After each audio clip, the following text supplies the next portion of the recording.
I'm good. All right. Thank you everybody for coming. We're gonna turn the computer around real quick so we can get a look at everybody. Everybody wave to the camera real quick. Hello, hello, hello. You're going so fast. Oh, okay. You might be a blur. Hi, my name is Susanna Blythe, as you may know, and I am working on my persuasive speech today. As one of the most developed countries in the world, we often overlook problems outside our borders, or at a bare minimum offer aid in the form of finance or care packages. How many of us know about the war in Afghanistan, as well as have a vested interest in it? I would say a significant amount, not only because of our government's efforts to reduce and or eliminate terrorism, but also because of our servicemen and women, many of whom are our family and friends. How many of us have a vested interest in the war on drugs in Mexico? I would say the interest is less there than in Afghanistan, simply due to the fact that drug trafficking isn't necessarily a priority to the American public. Would you be more interested if I told you that if the Mexican government collapses under this violence and succumbs to the corrupt visions of these drug cartels, that the United States is next in line as potential on the chopping block for a lucrative prize? Today I hope to persuade you that Mexico's war on drugs is going to have a significant impact on the future of the United States as well as the safety of its borders. First, let me use the war in Afghanistan to put this into perspective for you. In the past 6 years, the U.S. war on terrorism in Afghanistan has yielded over 13,000 deaths of citizens, men, women, and children like you and I, surrounded by soldiers and rebels alike, fearing each day. In the same 6 years in Mexico's war on drugs, that has yielded over 50,000 deaths of citizens. And these deaths are marked by extended torture of victims, mass shootings, dismemberment, and decapitation, as American citizens are no more than 20 miles away in some instances from these bordering cities. I'd like to use 6 years as our starting point for this conversation because this is also the last time that Mexico changed impending power in its government. Prior to this point, Mexico's government was dominated by the PRI party, which for the purpose of this topic, has been affiliated with coercion and blind eye tactics towards the drug cartels and their established activities.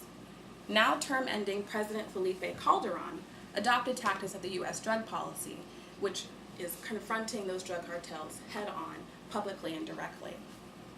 As drug cartels leaders are being removed from their positions, either in the form of arrest or death, this has led to more aggressive, violent actions from those cartels struggling for power to traffic across U.S. borders. Now that I've painted a general picture for you, I'd like to go into a little bit more depth about cartels. Drug cartel.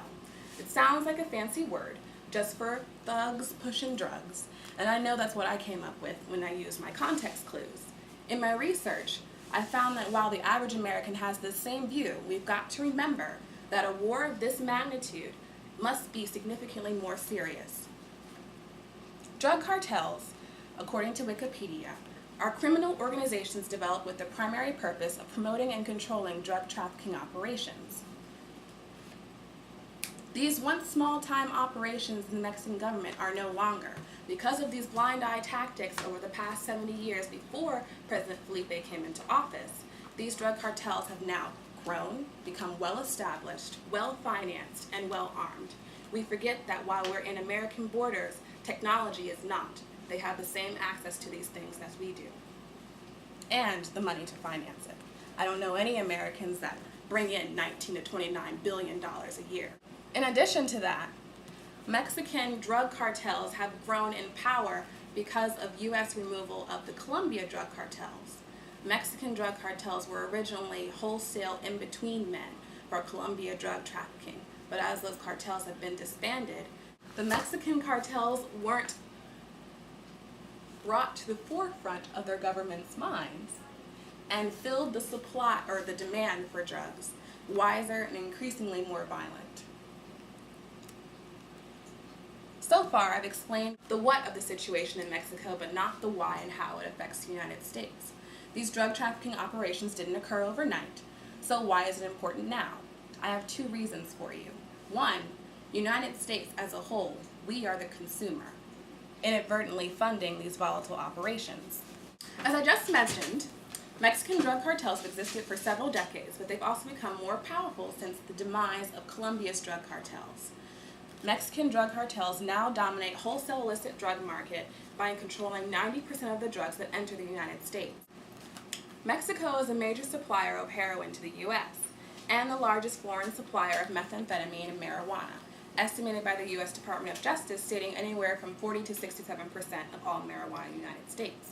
In addition to that, 95% of cocaine also now travels through Mexico directly to the United States, supplying drug users. In return, we supply them with between $19 and $29 billion annually. According to Wikipedia, the numbers quoted reach upwards to $49.4 billion a year. Imagine that towards our deficit. The second reason that this is important to our citizens is the impending change of power in Mexico's government, which actually occurs today, since the beginning of Mexico's war on drugs, led by term-ending President Felipe Calderon. And while all candidates of Mexico's political parties say that they support the reduction of drug-related crime and violence, it's unclear what approach they'll take to continue President Felipe's efforts. Mexico now faces a problem. Multiple well-armed organized groups have emerged. They are fighting amongst themselves while simultaneously fighting the government. The groups are fueled by vast amounts of money earned via drug smuggling through the United States, sufficient to increase tension and give them resources to release that tension. The police force hasn't been enough to withstand these groups. The Mexican army is on the streets patrolling to protect their citizens while fighting and detaining cartel members. However, these resources of the drug cartels are so vast that bribery and intimidating government officials is not a hard task. It is clear, whatever the outcome is of the election, that new tactics must be put in place to address the rising violence and level of infiltration within the government of Mexico by drug cartels.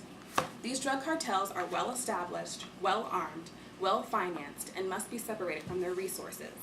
Mexico is said to be on the verge of becoming a failed state, and the U.S. may have to consider possibilities of establishing power in Mexico as in Afghanistan, if only to have more say in the direction of Mexico's precarious future. Thank you for your time. I hope this gave you something to ponder.